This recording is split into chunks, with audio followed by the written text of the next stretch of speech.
Soy Callum Ridgway, tengo 33 años y solía pensar que mi vida era bastante buena.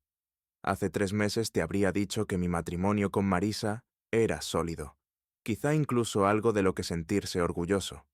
Llevábamos 7 años juntos, y yo creía que habíamos aprendido a hacer que funcionara a pesar de nuestras diferencias. Ella venía de un mundo de dinero antiguo, mansiones, colegios privados y apellidos que abrían puertas. Yo, en cambio, venía de una vida obrera. Mi padre era mecánico, mi madre enfermera, y nunca tuvimos más que lo necesario. Cuando nos conocimos, yo era solo un tipo que arreglaba ordenadores, y ella era esta mujer brillante y hermosa a la que no parecía importarle de dónde venía yo. Pensé que éramos iguales, o al menos me convencí de ello.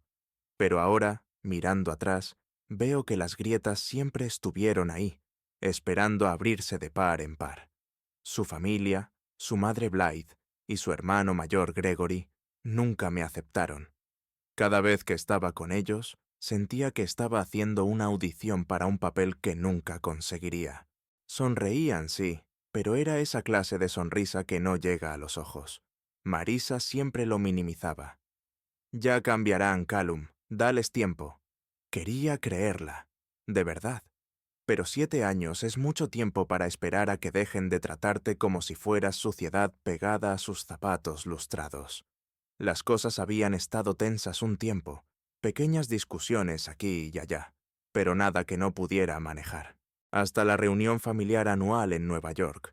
Se suponía que sería un fin de semana para unirnos, una oportunidad de limar asperezas. Marisa me rogó que fuera. Decía que esta vez sería diferente, que su familia vería quién era yo en realidad.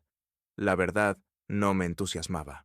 Habría preferido quedarme en casa arreglando una docena de portátiles rotos antes que enfrentarme otra vez a sus parientes, pero fui por ella.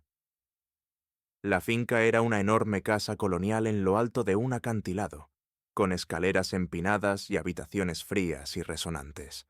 Era hermosa de esa forma que te hace sentir pequeño, como si no pertenecieras allí, a menos que hubieras nacido en ese lugar. Desde el momento en que llegamos, sentí el peso de sus miradas. Blythe me saludó con un apretón de manos tan flojo que apenas lo noté, y Gregory sonrió con ese gesto de quien sabe algo que tú no. Todo el fin de semana se extendía delante de mí como un examen para el que no había estudiado, y no me equivoqué. Cada conversación era un campo minado. Decía algo simple, como que hacía buen tiempo, y Blythe me corregía, señalando que para esa época del año era inusualmente cálido, como si hubiera insultado a la familia al no saberlo. Gregory metía baza con algún comentario envenenado sobre mi trabajo, preguntando si alguna vez había pensado en progresar en la vida. Yo me reía, intentaba mantener la paz, pero por dentro estaba hirviendo.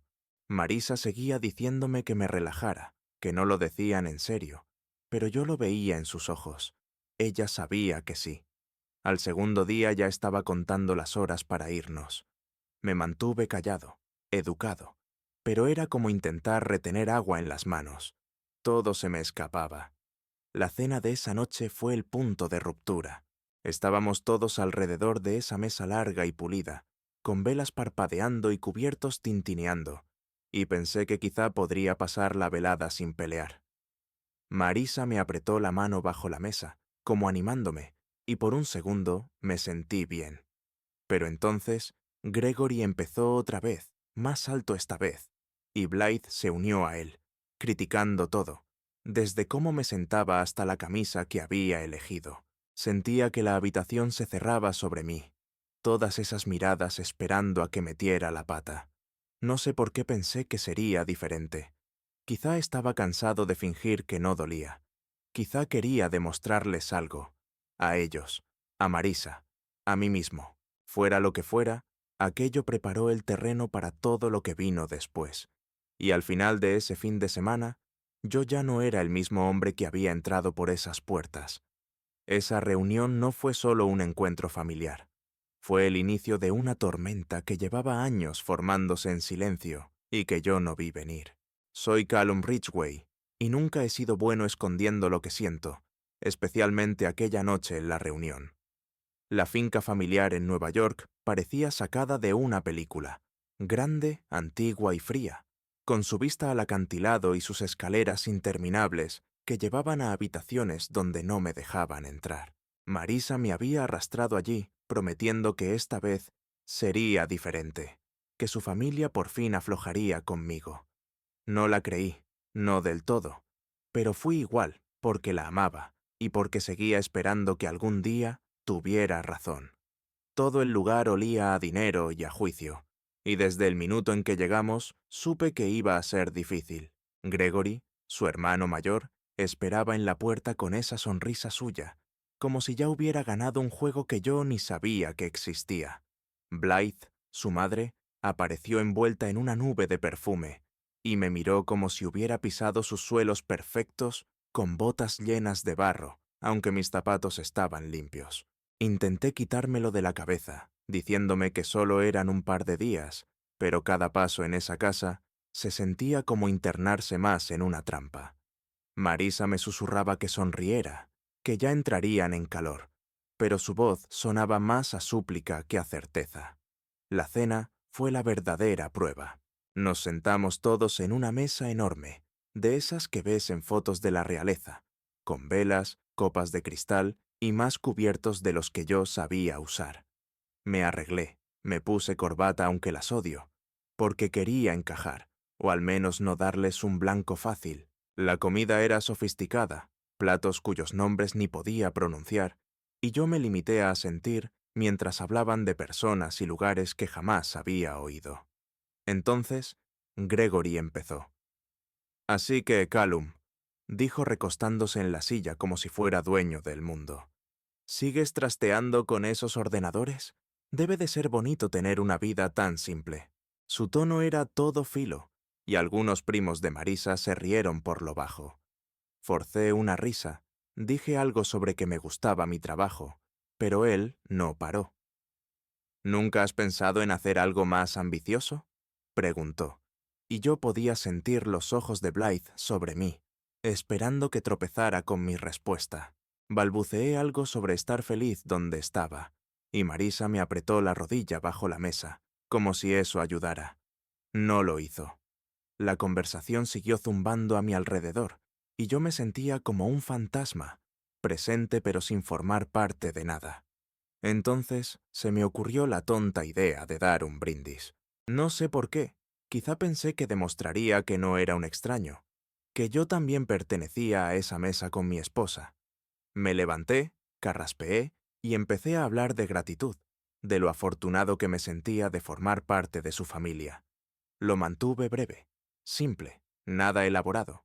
Algunos se mostraron divertidos, otros aburridos, ninguno de mi parte. Alcé la voz, no gritando, solo firme, y dije, «Lo digo en serio, hablo de verdad». Las risas murieron, y la sala quedó en un silencio absoluto. Pensé que tal vez les había llegado, que por una vez me habían escuchado. Pero entonces Blythe se levantó, despacio, con esa calma que anuncia un juicio. «En esta mesa no toleramos berrinches, Callum», dijo, con la voz helada. Berrinches. Como si yo fuera un crío haciendo una rabieta en vez de un hombre intentando decir algo real. Miré a Marisa, esperando que dijera algo, lo que fuera, para apoyarme. No lo hizo. Se limitó a mirar su copa de vino, girándola como si allí estuviera la respuesta a todo. Sentí el pecho encogerse y me volví a sentar, con el silencio aplastándome. El resto de la cena se alargó entre el ruido de cubiertos y voces que poco a poco retomaban su ritmo, como si nada hubiera pasado. Pero yo ya había terminado. Lo sentía en el estómago. No era solo otra mala noche. Era el principio de algo que se estaba rompiendo. Gregory sonreía con suficiencia al otro lado de la mesa. Blythe bebía tranquilamente y Marisa evitaba mis ojos. Intenté tender un puente con aquel estúpido brindis, y lo quemaron antes de que pudiera acabarlo. Me callé después de eso. Asentía cuando tocaba, pero por dentro hervía. No a gritos, no de forma salvaje, sino con ese calor constante que no te abandona. Años aguantando sus pullas, tragándome el orgullo, diciéndome que valía la pena por ella. Pero sentado allí, viéndola elegir su copa antes que a mí, empecé a preguntarme cuánto más podría soportar. La noche terminó con despedidas educadas y sonrisas falsas, y yo seguí a Marisa hasta nuestra habitación, con el peso de aquel momento aplastándome. Aún no lo sabía, pero aquel brindis helado era la primera grieta en un muro que llevaba demasiado tiempo sosteniendo. Soy Callum Ridgway, y nunca he sido de armar grandes escándalos, pero esa noche, después de la cena, ya no pude contenerlo más. Volvimos a la habitación de invitados que compartíamos, un cuarto lujoso con cama con dosel y cortinas que probablemente costaban más que mi coche. La puerta se cerró con un clic tras nosotros, y me quedé allí un segundo, mirando al suelo, intentando encontrar las palabras que llevaba años tragándome. La corbata me ahogaba, así que me la quité de un tirón y la lancé sobre la silla, mientras en mi cabeza se repetían las sonrisas de Gregory, el desprecio frío de Blythe y Marisa, sentada como una estatua, mientras su familia se reía de mí. Me giré hacia ella y ya estaba sentada en el borde de la cama, brazos cruzados, mirándome como si yo fuera el culpable. «¿Qué ha sido eso, Callum?», preguntó, con voz baja pero afilada, como quien riñe a un niño. Respiré hondo, intentando mantener la calma, y dije: «He tenido suficiente, Marisa, se acabó». Ella puso los ojos en blanco y ese gesto me encendió por dentro. «Eres demasiado sensible», dijo, como si fuera un hecho que yo debería haber sabido. Solo estaban bromeando. No hacía falta montar un numerito. ¿Un numerito? Yo no había gritado, no había roto nada. Solo había alzado la voz para terminar un brindis que ellos convirtieron en chiste. Di un paso hacia ella, con las manos tensas a los lados, y dije: «Soy tu marido, no su saco de boxeo. Llevo años aguantando sus tonterías, y tú nunca me defiendes». Ella no se inmutó. Seguía con los brazos cruzados, la cara serena, como si hubiera ensayado esa calma. «No lo entiendes», dijo. «Son así. Tienes que aguantarlos. Aguantarlos». 7 años de comentarios sarcásticos, sonrisas falsas y pruebas imposibles. Y ella creía que debía seguir tragando. Mi voz seguía baja, pero ya temblaba. «No tengo por qué aguantarlo. Tú deberías haber estado de mi lado ahí abajo. En vez de eso, dejaste que me trataran como a un cero a la izquierda». Suspiró, largo y teatral, como si la cansara. «Estás exagerando», dijo, y oí en su tono a su madre, ese mismo filo de superioridad. Y ahí me quebré. No con gritos, no con rabia desatada, sino con ese chasquido silencioso que rompe algo por dentro. «No, Marisa», dije, «no exagero. He terminado de fingir que esto está bien. He terminado de ser el tipo al que patean mientras tú miras». Sus ojos se entrecerraron y se puso de pie, al fin soltando los brazos cruzados. «Tienes 2 opciones, Callum», dijo, con la voz dura. «Pides perdón o te vas». Me quedé quieto. La habitación enmudeció tanto que pude oír el viento golpeando las viejas ventanas. ¿Perdón? ¿Por qué? ¿Por intentar decir algo real? ¿Por querer que a mi mujer le importara? La miré, esperando que se echara atrás, que se ablandara, que demostrara que no lo decía en serio. Pero se quedó allí, con la barbilla en alto, como si hubiera trazado una línea, y me retara a cruzarla.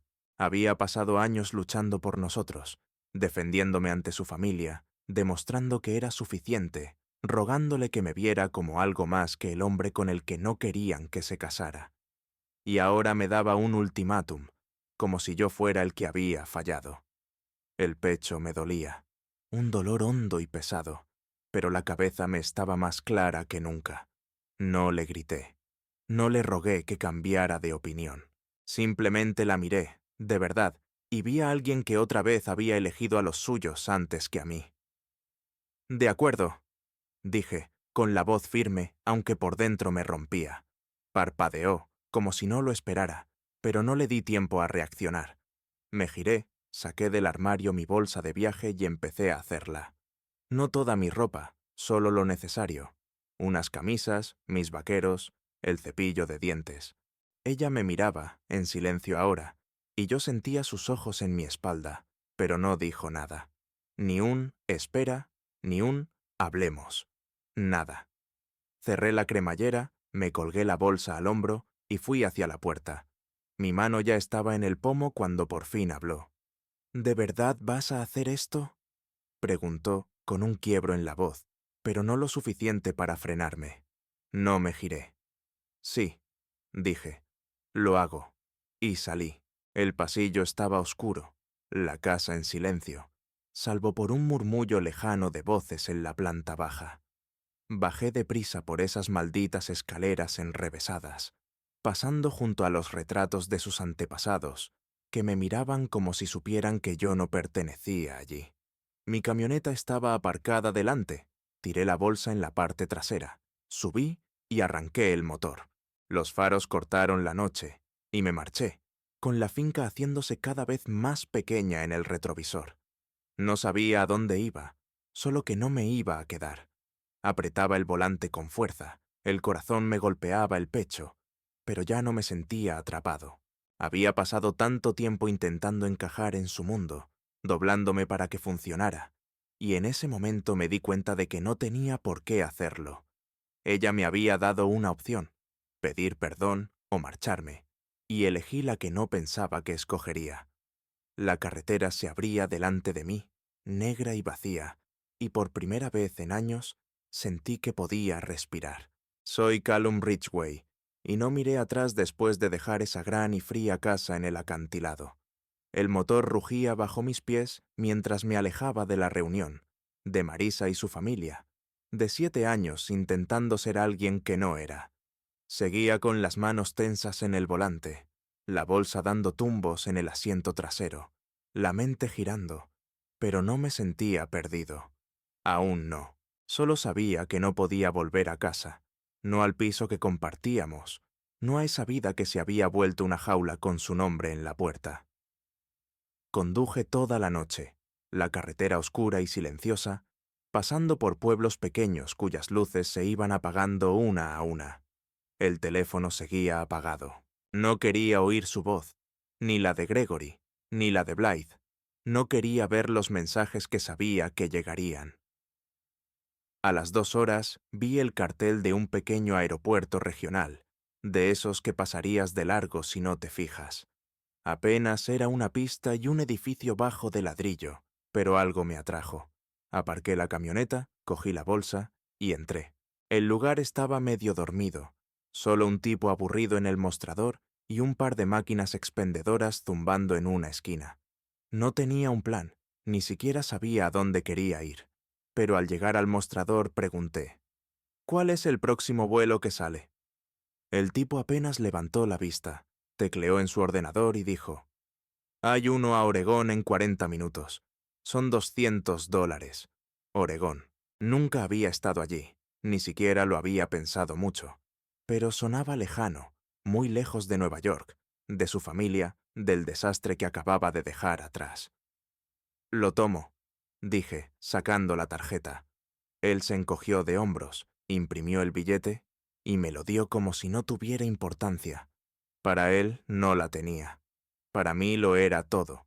Me senté en una dura silla de plástico cerca de la puerta de embarque, con la bolsa a mis pies, mirando el reloj.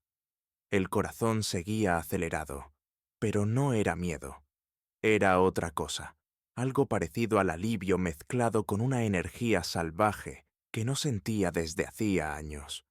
El avión era pequeño, de esos con asientos apretados y un solo pasillo, pero no me importó. Me acomodé junto a la ventanilla, me abroché el cinturón y miré la pista oscura. Cuando los motores rugieron y empezamos a rodar, sentí el suelo alejarse, y con él todo el peso que había estado cargando. Allá arriba, a 20.000 pies de altura, estaba solo yo y el zumbido del avión, sin voces diciéndome qué hacer, sin ojos juzgándome por lo que no era. Mantuve el teléfono apagado todo el vuelo. Ni siquiera lo miré al aterrizar. No quería saber si Marisa había llamado. No quería oírla preguntar por qué me había ido ni decirme que volviera. El aeropuerto en Oregón era más grande pero igual de tranquilo, de esos donde la gente se mueve despacio y no hace preguntas. Alquilé un coche con efectivo, un sedán viejo que olía a café rancio, y conduje hacia la costa. No llevaba mapa, solo una idea vaga de ir hacia el oeste hasta llegar al agua. El cielo empezaba a aclararse cuando llegué, gris y suave con la promesa de la mañana. Encontré un motel barato cerca de la playa, de esos con la pintura descascarillada y un cartel de neón que parpadeaba. La mujer de la recepción no preguntó quién era ni por qué estaba allí. Solo cogió el dinero y me dio la llave. La habitación era pequeña, cama, silla, un lavabo con el espejo agrietado. Pero era mía, al menos por ahora.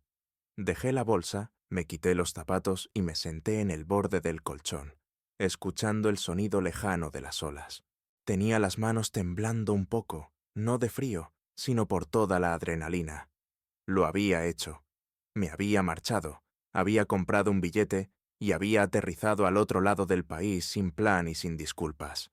Parte de mí se preguntaba qué estaría haciendo Marisa en ese momento. ¿Se lo habría contado ya a su familia? ¿Se estarían riendo, diciendo que sabían que yo acabaría explotando?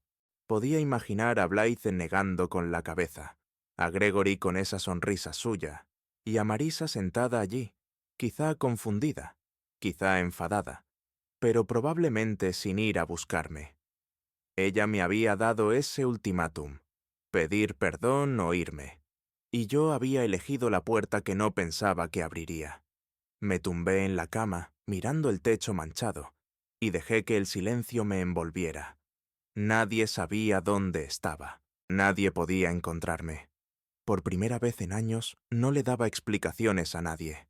Ni a ella, ni a su familia, ni siquiera a mí mismo, a ese yo antiguo que siempre suplicaba. El aire olía a sal y a libertad, y aunque no sabía qué vendría después, sí sabía que no iba a volver. Oregón era una página en blanco, un lugar donde podía respirar sin que nadie me dijera que lo hacía mal. Cerré los ojos, con el sonido del océano filtrándose por las paredes delgadas, y pensé, esto es mío. El billete de ida no fue solo un vuelo, fue una línea que tracé, y no pensaba cruzarla de vuelta. Soy Callum Ridgway, y esos primeros días en Oregón fueron como salir de mi propia vida y entrar en otra, mejor, más tranquila. Me desperté en aquella habitación barata con el espejo agrietado y el sonido de las olas colándose por la ventana. Y por primera vez en años no sentí que tuviera que explicarme ante nadie. El teléfono seguía apagado, enterrado en la bolsa, y no estaba listo para encenderlo. No quería saber qué me esperaba. Llamadas perdidas, mensajes, lo que Marisa o su familia tuvieran que decir. Solo quería silencio, y Oregón me lo dio. Después de una ducha rápida en ese baño diminuto, cogí mis cosas y dejé el motel, pensando en buscar algo más permanente. La mujer de la recepción ni siquiera levantó la vista cuando dejé la llave, y eso me gustó. Sin preguntas, sin complicaciones. Conduje por la costa en aquel sedán de alquiler, el océano a mi izquierda, gris e interminable, y los árboles a mi derecha, altos y verdes, de una manera a la que no estaba acostumbrado en la costa este. Era hermoso, pero no de forma ostentosa, sino sereno, como si no necesitara demostrar nada. Acabé en un pueblo pequeño, de esos con una sola calle principal y unas pocas tiendas que parecían llevar allí toda la vida. Había un cartel en una ventana, estudio en alquiler, $600 al mes. Aparqué, llamé al número y conocí a un tipo llamado Tom, que olía a pescado y me dio las llaves después de que le pagara en efectivo el primer mes. El sitio no tenía lujos. Una sola habitación con cocina americana, un baño y una vista al mar si te asomabas bien por la ventana. Pero era mío. Dejé la bolsa en el suelo, me senté en el sofá hundido y solté un suspiro que ni sabía que estaba conteniendo. Ese primer día bajé a la playa, con las manos en los bolsillos, el viento tirando de mi chaqueta. La arena estaba fría bajo mis zapatos, y las olas llegaban lentas, constantes, como diciéndome que no había prisa. Me sentía más ligero que en años, como si todo el peso de la familia de Marisa, sus pullas, sus normas, sus expectativas, se hubiera quedado en Nueva York. Cogí un par de trabajos freelance de informática por internet, cosas fáciles que podía hacer desde cualquier sitio, y compré algo de comida en una tiendecita donde la cajera me sonrió como si ya fuera cliente habitual. Era simple, y la simplicidad era justo lo que necesitaba. Al tercer día, la calma empezó a agrietarse. Había mantenido el teléfono apagado, pero la curiosidad, o quizá la estupidez, pudo más, y lo encendí. La pantalla se llenó de notificaciones una tras otra, como una tormenta que se acerca. Marisa había llamado 10 veces, con mensajes de voz que no escuché. Gregory mandó un mensaje. «Eres un auténtico idiota. Largarte así». El de Blythe era más largo, hablando de que había deshonrado a la familia y abandonado mis responsabilidades. Leí todo aquello con el estómago encogido, pero sin dejar que calara demasiado. Ya conocía ese tono, su ira, sus culpas, y no iba a cargarlo más. Había mensajes de mi hermana también, preocupados, y un par de mi amigo Dorian, simplemente preguntando si estaba bien. Les respondería después, pero no todavía. Borré los chats familiares que Marisa me había obligado a tener. Esos hilos interminables de primos organizando brunch y su madre enviando recordatorios pasivo-agresivos sobre etiqueta. El teléfono se sintió más limpio después, como si le hubiera quitado una capa de suciedad. Las llamadas siguieron llegando. Marisa otra vez, luego Gregory, después un número desconocido que supuse sería Blythe usando otro teléfono. No contesté. No necesitaba escuchar el pánico ni la rabia. No necesitaba saber si estaban maldiciéndome o llorando. Ya conocía el guión. Yo era el malo, el cobarde, el que no aguantó. Bien. Que pensaran lo que quisieran. Me senté en la pequeña mesa del estudio, abrí el portátil y escribí un correo a Marisa. No era largo, solo unas líneas. Estoy bien, no voy a volver. Si necesitas contactarme, háblalo con mi abogado. No tenía abogado aún, pero lo buscaría pronto. Pulsé enviar, cerré el portátil y me recosté en la silla, mirando al techo. Sin disculpas, sin excusas, sin espacio para discutir. Era eso, lo último que iba a decirle en mucho tiempo, quizá para siempre. El teléfono volvió a vibrar, pero lo apagué y lo lancé al sofá. Afuera, el cielo empezaba a teñirse de rosa sobre el agua, y salí al pequeño balcón, respirando el aire salado. Podía oír las gaviotas y el zumbido lejano de un barco.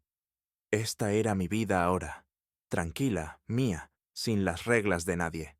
No sabía cuánto duraría, ni qué harían ellos después, pero en esas primeras 48 horas encontré algo que no había tenido en años: paz.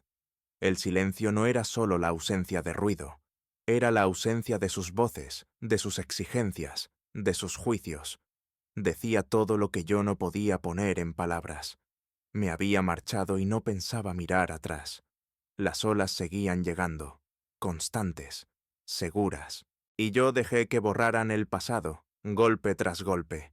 Soy Callum Ridgway, y después de una semana en Oregón, empecé a sentir que el polvo por fin se asentaba, no solo a mi alrededor, sino dentro de mí también. Aquel pequeño estudio junto a la costa era mi hogar ahora, con sus suelos que crujían y la brisa salada colándose por la ventana cada mañana. Me despertaba con el sonido de las olas. Hacía café en la taza desconchada que había comprado en una tienda de segunda mano y me sentaba en mi mesa con el portátil, cogiendo trabajos de informática para pagar las facturas. No era glamuroso, pero era mío, y eso bastaba. En Nueva York, solo podía imaginar lo que estarían diciendo de mí. La familia de Marisa tenía una habilidad especial para convertirlo todo en una historia donde ellos eran las víctimas y yo, el villano que había salido corriendo dejándolos en ruinas. Nos abandonó, oiría decir a Blighty, con esa falsa pena que dominaba también. Estaba inestable, añadiría Gregory, sonriendo como si siempre hubiera sabido que yo acabaría así. No soportó la presión, quizá diría Marisa, callada y triste, como si estuviera decepcionada pero no sorprendida. No hacía falta imaginar mucho. Llevaba años soportando sus juicios como para saber cómo lo contarían. Se sentarían en esa gran mesa de la finca, bebiendo vino y destrozándome a base de palabras, convenciéndose de que yo había sido el problema desde el principio. Pero yo no estaba allí para escucharlo, y eso era lo mejor de todo. Tenía gente que lo veía de otra forma, mis propios testigos, por así decirlo. Mi hermana Ellie me había visto encogerme con los años, intentando encajar en el mundo de Marisa. Me llamaba después de cada visita a su casa y preguntaba, ¿por qué dejas que te traten así? Yo me encogía de hombros, decía que no era para tanto, pero ella sabía la verdad. Mi mejor amigo Dorian era igual. Estuvo ahí desde el principio, cuando Marisa y yo solo éramos novios, y me había visto desaparecer poco a poco en la sombra de su familia. «No eres tú cuando estás con ellos, tío», me decía Dorian. Y yo me lo tomaba a broma. Pero tenía razón. Ellos dos intentaron advertirme, cada uno a su manera, de que estaba perdiendo algo. Quizá a mí mismo. Y ahora que me había ido, podía sentirlo volver poco a poco. Marisa no pidió el divorcio de inmediato, y no me sorprendió. No era de actuar rápido. Ella esperaba, lo dejaba madurar, a ver si yo me quebraba primero. Blythe seguro le decía que volvería arrastrándome, con el rabo entre las piernas, pidiendo perdón. Siempre vuelven, la podía oír decir, toda segura y condescendiente, como si yo fuera un perro callejero predecible. Gregory la apoyaría, diciendo que no tenía el valor para quedarme lejos. Se sentarían allí, calculando cuántos días tardaría en aparecer en el piso con una disculpa y una promesa de portarme bien. Pero los días se convirtieron en semanas, y yo no llamé, no escribí, no aparecí. Solo ese correo. Estoy bien, no vuelvo. Habla con mi abogado. Y punto. Silencio total por mi parte, y seguro que eso los volvió locos. Me imaginaba a Marisa revisando su teléfono, esperando algo que no iba a llegar, con su madre detrás diciéndole que tuviera paciencia. Pero yo ya no jugaba a su juego. Aquí fuera respiraba de nuevo, de verdad, no solo tragando aire entre sus pullas y expectativas. El aire en Oregón era limpio, con ese olor a sal y pino, y me llenaba los pulmones como si limpiara todos esos años en los que había estado conteniéndolo. Caminaba por la playa por las mañanas, manos en los bolsillos, viendo cómo las olas entraban y salían, y era como si fueran puliendo las aristas dentro de mí. No necesitaba mucho, mi pequeño lugar, mi trabajo y el silencio. Borré sus voces del teléfono, sus caras de mi cabeza, y cada día que pasaba lejos me sentía más fuerte, como si construyera algo nuevo con los pedazos que intentaron romper. Pensaba en mi madre a veces, en cómo nos crió a Ellie y a mí sola después de que papá muriera, trabajando turnos eternos en el hospital para mantenernos. Nunca se disculpó por ser quien era. Nunca se dobló para encajar en las expectativas de nadie. Y yo había olvidado eso de mí mismo en algún punto del camino. La familia de Marisa me había hecho sentir pequeño, como si tuviera que demostrar mi valor, pero aquí no tenía que demostrar nada. La gente que conocía, el tipo de la tienda, la mujer de la cafetería de la esquina, no preguntaba de dónde venía ni con quién me había casado. Solo saludaban y seguían a lo suyo. Era simple, y lo simple era libertad. Mantenía el teléfono apagado casi siempre. Solo lo encendía para hablar con Ellie o con Dorian, que celebraron cuando les dije que me había ido. «Ya era hora», dijo Ellie, y Dorian se echó a reír. Sabía que tenías agallas. Ellos eran mis anclas, los que me recordaban que no estaba loco por marcharme. Marisa podía esperar todo lo que quisiera. Su familia podía inventar sus historias, pero yo no iba a volver. El polvo se había asentado, y yo seguía en pie, más fuerte, más sereno y por fin libre. Soy Callum Ridgway, y 2 meses después de aterrizar en Oregón, tuve que volver. No para quedarme, no para arreglar nada, solo para recuperar lo que era mío. Había estado viviendo ligero en ese pequeño estudio junto al mar, con mis trabajos freelance, respirando el aire salado, pero había cosas en el piso que no podía dejar allí para siempre. No muebles ni lujos. Todo eso podía quedárselo Marisa, sino las cosas pequeñas que importaban. Los libros viejos de mi madre, un reloj que mi padre me dio antes de morir, un par de fotos de Eli y mías cuando éramos niños. Eran mías, legalmente y en todos los sentidos, y no iba a dejarlas enterradas en su mundo. Compré un vuelo barato a Nueva York, alquilé un coche en el aeropuerto y conduje hasta el piso un martes gris por la mañana. Todo el viaje se sintió como caminar dentro de un recuerdo que no quería revivir.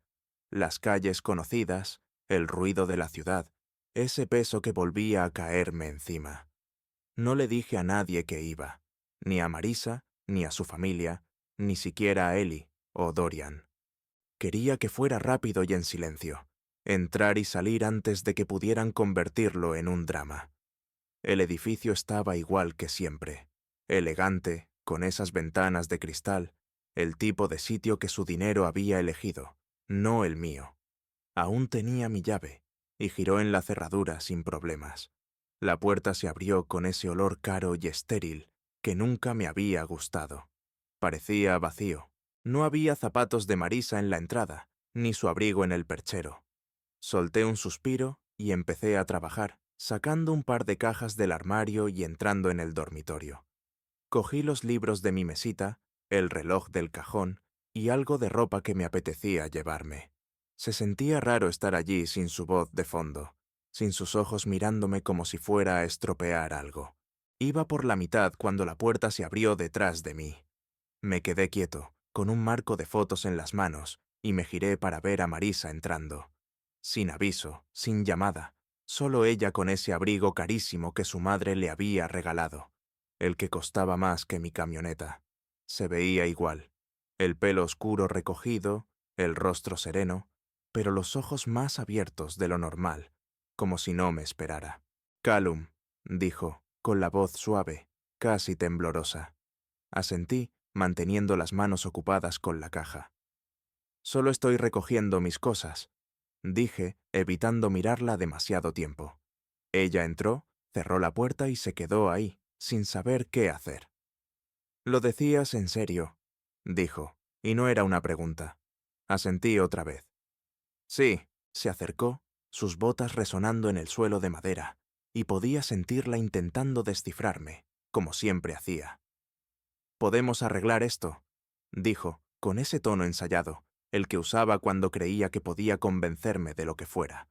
Negué con la cabeza, despacio y con certeza, mientras seguía guardando mis cosas. «No, no podemos». Ella se quedó callada entonces, y pensé que quizás se iría, pero no lo hizo. Ella se quedó allí, mirándome doblar una camisa, con los brazos cruzados como si se estuviera sujetando a sí misma. «Ni siquiera lo intentaste», dijo al cabo de un minuto, con un tono más afilado, con un poco de esa rabia que llevaba tiempo esperando. Me detuve, la miré directo y le dije: «Lo intenté durante 7 años, Marisa. Tú no». Abrió la boca, luego la cerró, como si no supiera cómo discutirlo. Volví a la caja, apilando las fotos, sintiendo el aire volverse más denso entre nosotros. «Nunca luchaste por mí», dije, manteniendo la voz firme, aunque dolía decirlo en voz alta. «Luchaste para mantenerme en mi sitio, para callarme, para tenerlos a ellos contentos, pero nunca luchaste por mí». Ella se estremeció, apenas un poco, y vi algo brillar en sus ojos, quizá culpa, quizá darse cuenta de algo, pero desapareció enseguida. «Eso no es justo», dijo, pero sonó débil, como si ni ella misma lo creyera. Me encogí de hombros mientras cerraba la caja con cinta. «Quizá no, pero es verdad». Cogí la segunda caja, pasé al salón, unos discos viejos, una taza que me gustaba, y ella me siguió, flotando detrás como si quisiera detenerme pero no supiera cómo. «¿Qué se supone que les diga?», preguntó, y yo sabía que hablaba de su familia. «Lo que quieras, me da igual». Eso sí la golpeó. Lo noté porque volvió a quedarse callada, esta vez más tiempo. Seguí moviéndome, empaquetando, y cuando terminé tenía 2 cajas y mi bolsa, listo para irme. Ella seguía allí, con el abrigo puesto, viéndose más pequeña que nunca. «Callum», dijo en un último intento, pero yo negué otra vez. «Se acabó, Marisa. Cuídate». Pasé junto a ella, salí por la puerta, bajé por el pasillo hasta el ascensor. No me siguió, no me llamó, y cuando las puertas se cerraron, sentí que el peso se levantaba otra vez. Conduje directo al aeropuerto, envié las cajas a Oregón y tomé el siguiente vuelo de regreso. Al llegar a la costa, con un cielo lleno de estrellas y el océano esperándome como siempre, supe que esa última visita no había cambiado nada. No cerró nada, porque la puerta ya la había cruzado hacía tiempo. Ella seguía sin entenderlo, pensando que se trataba de arreglar algo roto. Pero número. Se trataba de soltarlo. Soy Callum Ridgway, y después de volver a Oregón de ese último viaje a Nueva York, empecé a construir algo real. No solo una vida, sino una versión de mí mismo que había perdido en algún punto del camino. Las cajas llegaron unos días después. Las abrí despacio, poniendo los libros de mi madre en una estantería que había comprado en un mercadillo, colgando la foto de Ellie y mía en la pared junto al sofá. El reloj de mi padre seguía en su caja. No estaba listo para ponérmelo, pero saber que estaba ahí era suficiente. Ese pequeño estudio junto a la costa empezaba a parecer mío, no solo un sitio para dormir. Cada cosa que añadía lo hacía más sólido. Había estado trabajando como freelance desde que llegué, arreglando problemas de informática por Internet, pero decidí ir más allá. Empecé a anunciar mis servicios en el pueblo, dejando folletos en la cafetería y en la ferretería. El boca a boca funcionó rápido, y pronto tuve clientes fijos, sobre todo pequeños negocios que apreciaban que no complicara las cosas, ni cobrara de más. No les importaba que no viniera de una familia con apellido famoso, ni que hubiera estado casado con dinero que ellos nunca verían. Solo les importaba que cumpliera con el trabajo. Era un tipo de respeto que no había sentido en años, y me reconstruía, ladrillo a ladrillo, hasta volver a ser alguien con quien podía mirarme al espejo. El pueblo era pequeño, pero la gente era buena, honesta de una manera que el círculo de Marisa nunca había sido. Conocí a un tipo llamado Pete en el restaurante una mañana, un pescador con manos como papel de lija, que me saludaba con un gesto sobre el café, como si nos conociéramos de toda la vida. Estaba Sara, la dueña de la cafetería, que siempre me daba un muffin extra diciendo: «Te hace falta». No preguntaban por mi pasado, ni por mi nivel de ingresos, ni por con quién me había casado. Y esa era la libertad que no sabía que necesitaba. Empecé a salir más con ellos, tomando una cerveza con Pete después de que su barco llegara, ayudando a Sara cuando su ordenador prehistórico se colgaba. Se convirtieron en mi gente, no porque lo buscara, sino porque simplemente pasó, natural y fácil. Volví a contactar con Ellie también. La llamé una noche después de instalarme. Cogió a la primera. «Callum, estás vivo». Reí, le conté del estudio, del océano, del trabajo que hacía. Me dijo que estaba orgullosa de mí, y pude escuchar la verdad en sus palabras. Llevaba más tiempo esperando a que yo me liberara que yo mismo. Hablamos de mamá y papá, de cómo le iba a ella en casa, y le prometí que iría a visitarla pronto.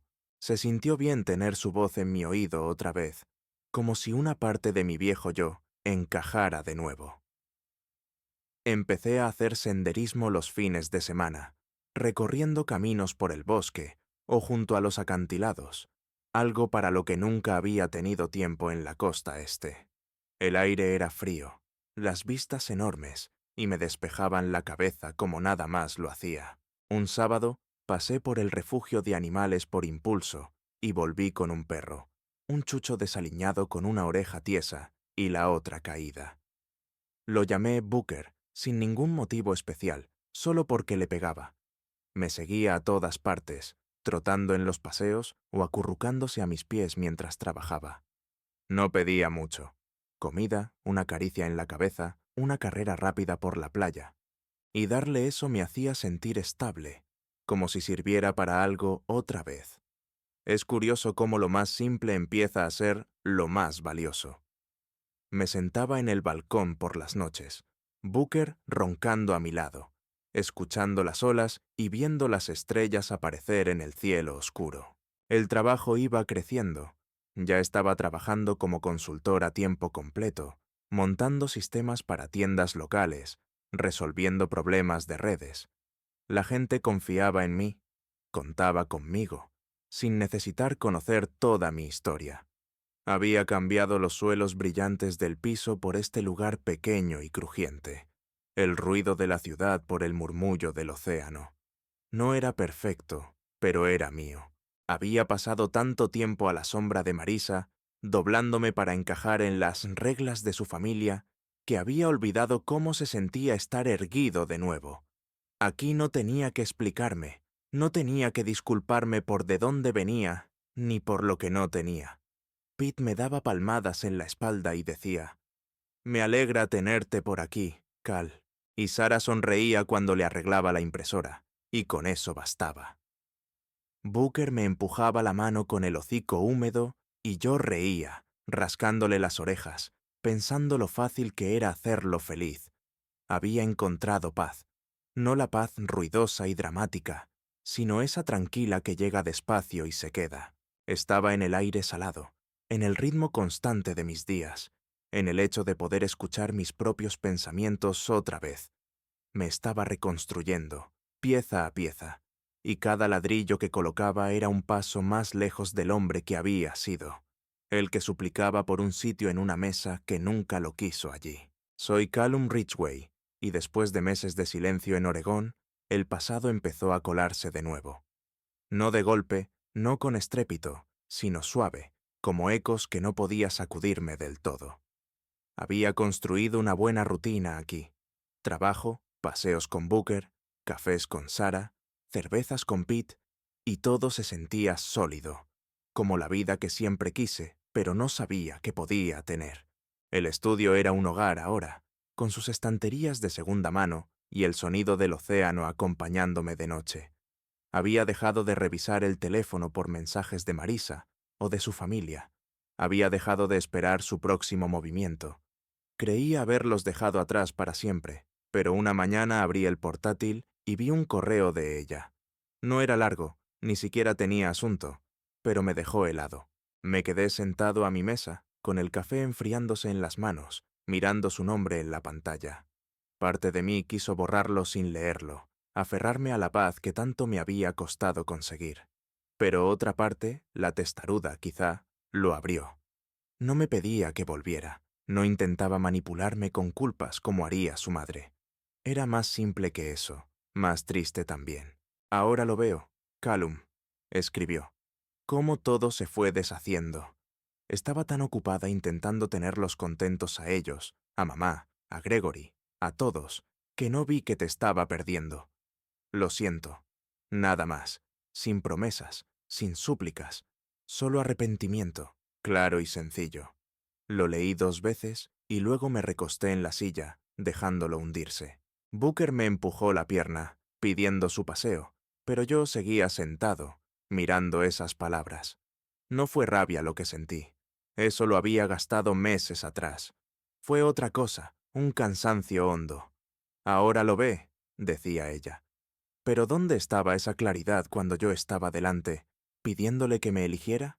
¿Dónde estaba cuando hacía la maleta, esperando que dijera algo, lo que fuera, para detenerme? No respondí. No porque estuviera enfadado, ni porque quisiera herirla, sino porque ya no quedaba nada que decir. El silencio era más verdadero que cualquier palabra que pudiera mandarle. Era la respuesta que ella nunca escuchó cuando yo aún estaba allí, intentándolo. Cerré el portátil, cogí la correa de Booker y lo llevé a la playa, dejando que el viento y las olas borraran el eco de su correo. La arena estaba fría bajo mis botas y Booker corría delante, persiguiendo gaviotas, mientras yo caminaba despacio, con las manos en los bolsillos, pensándolo todo. Ella me había perdido mucho antes de que yo me fuera, y yo la había perdido a ella también. en algún punto entre las reglas de su familia y mi propio límite. Ese correo no cambiaba nada, solo confirmaba lo que ya sabía. Yo había terminado de cargar con su arrepentimiento junto al mío. Unos meses después, llegó otra carta, esta vez por correo, escrita a mano en un papel grueso que olía ligeramente al perfume de Blythe. Supe que era de ella antes de abrirla. Marisa no escribía cartas, pero a su madre le encantaba el drama. La abrí allí mismo, junto al buzón, con el océano retumbando a lo lejos. Callum, empezaba, toda formal y cortante. Rompiste el corazón de mi hija, abandonaste tus responsabilidades, a nuestra familia, y la dejaste recogiendo los pedazos. Espero que estés orgulloso de ti mismo. El resto era más de lo mismo, con la condescendencia chorreando en cada línea, culpándome como si yo hubiera prendido fuego a su pequeño mundo perfecto.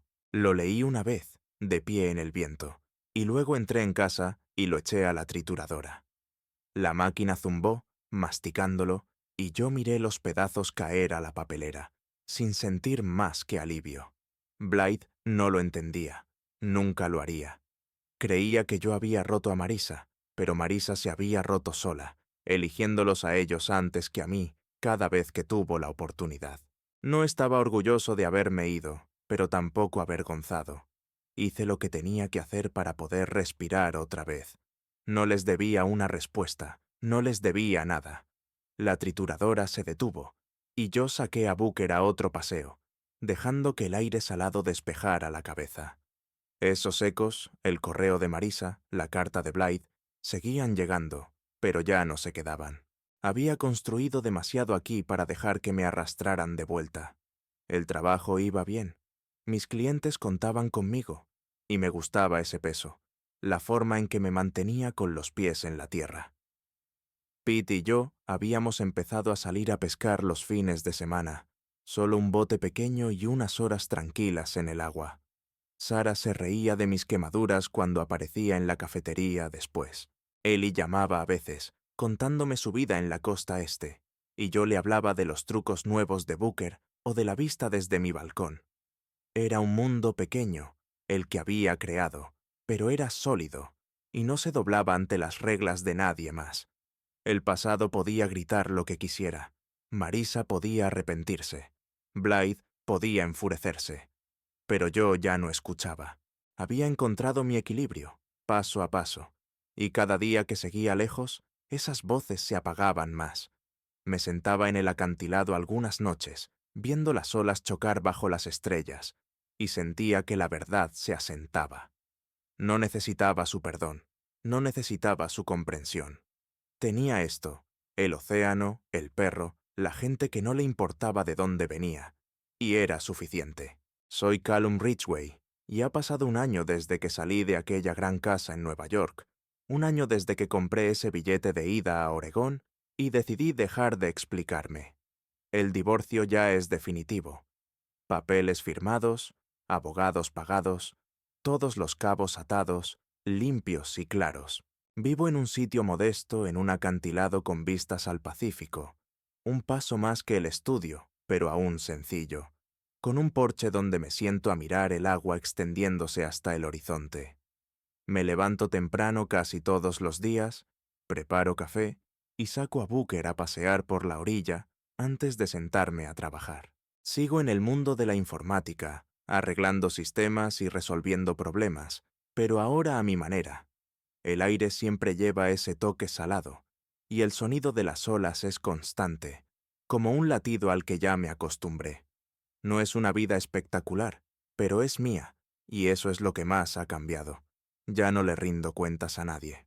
Cuando me fui, Marisa quería una disculpa. Quería que me doblara una última vez para encajar en su mundo. Pero yo elegí el billete de avión, y nunca miré atrás. El piso, su familia, todo ese desastre asfixiante, ahora es solo un recuerdo, cada día más borroso. A veces pienso en cómo pasé 7 años intentando ser lo que ellos querían, retorciéndome para demostrar que era suficiente. Su madre, Blythe, con sus miradas frías y palabras más frías aún. Gregory con sus sonrisas y pullas. y Marisa atrapada entre ellos y yo, eligiéndolo siempre cuando importaba. Solía preguntarme si podría haber luchado más, aguantado más tiempo. Pero aquí, con el océano delante y Booker a mis pies, sé que hice lo correcto. Irme no fue huir. Fue salvarme. El divorcio tardó meses en resolverse, más de lo que debía, porque Marisa lo alargó. No peleó de frente, no apareció con abogados gritones, pero demoraba, pedía prórrogas, como si pensara que cambiaría de opinión si esperaba lo suficiente. No lo hice. Mi abogado llevó casi todo, y yo me mantuve distante, enviando correos solo cuando era necesario, cortos y al punto. Cuando llegaron los papeles finales, los firmé en la mesa de mi cocina, el bolígrafo sonando fuerte en el silencio, y sentí que se levantaba un peso que ni sabía que seguía ahí. Ya estaba, sin más lazos, sin más reclamos, solo yo y la vida que había construido. Aquí tengo mis rutinas, trabajo por las mañanas, excursiones o pesca con Pete los fines de semana, café con Sara cuando no está hasta arriba en la cafetería. Ellie vino a visitarme una vez, se quedó una semana, y cada noche nos sentábamos en el porche a hablar de todo y de nada. Dijo que me veía diferente, más ligero, y le conté que también lo sentía. Booker ha crecido, sigue desaliñado pero más listo, y es mi sombra, siguiéndome de habitación en habitación, durmiendo junto a la puerta como si la vigilara. La gente del pueblo me conoce. No toda mi historia, solo lo que comparto, y no piden más. Pete me llama Cal, como si siempre hubiera sido mi nombre. Sara ya confía en mí para las cuentas de la tienda cuando los números no cuadran. Es una comunidad, sin forzar nada, sin fingir, solo gente viviendo sus vidas al lado de la mía. Ya no me explico más. No a ellos, no a nadie. Esa es la verdadera libertad, lo que no sabía que había perdido hasta que lo recuperé. En Nueva York siempre estaba justificando por qué hacía lo que hacía, por qué no era como ellos, por qué merecía un asiento en su mesa. Aquí, a nadie le importa. Me presento, hago mi trabajo, tomo una cerveza con Pete o lanzo un palo para Booker. Y basta. No le debo a nadie mi historia, no tengo que demostrar mi valor. La familia de Marisa creía que el amor venía con condiciones. Obedece, encaja, pide perdón si te sales del guión. Yo he aprendido que no tiene por qué ser así. Ellie me quiere porque soy su hermano. Pete porque soy su amigo. Booker porque soy su persona. Es simple, y lo simple era lo que necesitaba desde el principio. A veces pienso en Marisa, me pregunto qué estará haciendo ahora que todo terminó. Quizás sigue en el piso, yendo a esas cenas familiares, intentando tener a Blythe contenta. Su correo de hace meses, el del arrepentimiento, sigue sin respuesta en mi bandeja de entrada, y nunca he sentido la necesidad de cambiar eso. Ella hizo su elección entonces, eligiéndolos a ellos antes que a mí, y yo hice la mía al salir por esa puerta. Estamos en paz, en cierto modo, los dos libres para vivir como queramos, solo que no juntos. No la odio, ni siquiera le guardo rencor. Simplemente, ya está. El acantilado es mi hogar ahora, con sus vistas abiertas y noches tranquilas, y cada día que paso aquí me siento más como el hombre que siempre debía ser. Trabajo duro, mantengo las cosas simples y dejo que el océano pula el resto. Sin disculpas, sin mirar atrás. Solo yo, mi perro, mi gente y una vida que construí a mi manera.